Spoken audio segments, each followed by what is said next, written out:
Day 15 of 365, and today we're cracking open the protocol that runs the entire web, HTTP and HTTPS.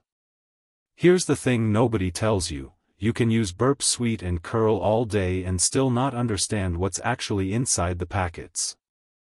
By the end of these 5 minutes, you'll read a raw HTTP exchange the way a doctor reads an X-ray, trace a TLS handshake step by step, and understand why that little padlock icon is lying to you about security. Let's anchor the big idea first.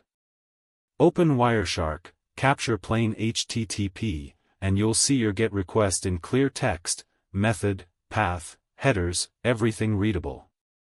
Now capture HTTPS and its encrypted noise.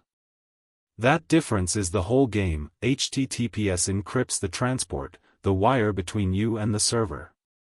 But it does absolutely nothing for the application logic running on top. A server can serve a SQL injection or an IDOR vulnerability over TLS just as happily as over plain text. Encryption protects the tunnel, not what travels through it. Now the anatomy. An HTTP request has 4 parts. The request line, get/account, ID equals 1234 HTTP/1.1, that's your method, your path, your version. Then headers, key value pairs like host, bank.com and authorization, bearer. A blank line.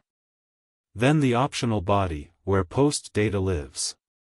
The response mirrors it, a status line like HTTP/1.1200 OK, response headers, and the body. Memorize the status families: 2xx success, 3xx redirect, 4xx your fault, 5xx server's fault.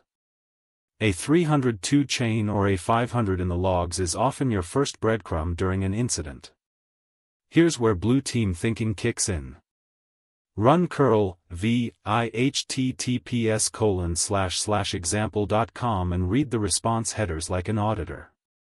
You're hunting for security headers, and their absence. Is there strict transport security? No. HSTS means a downgrade attack is on the table. Is there a content security policy?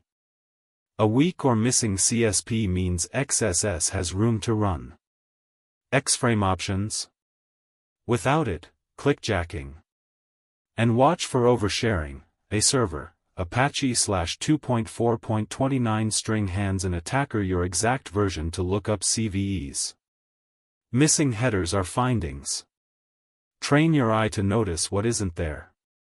Let's see the encryption itself. Run opencl s_client, connectexample.com, 443. Watch the handshake unfold. The client sends a client hello with its supported cipher suites.